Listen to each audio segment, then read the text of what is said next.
I'm Dr. Sarah Cockram and I'm from the School of History, Classics and Archaeology. I teach European history and my specialism is the Italian Renaissance and the Italian Renaissance court.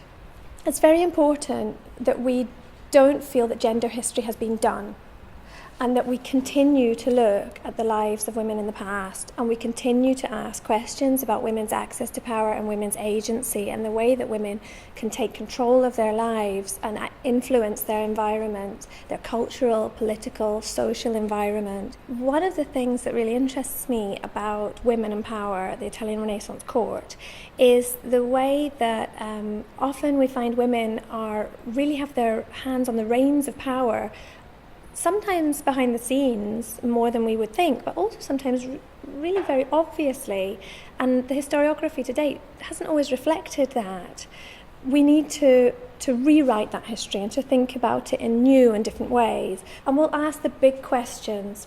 And the question that we're going to begin with is Joan Kelly's very famous question, did women have a Renaissance? That's really going to be our guiding question.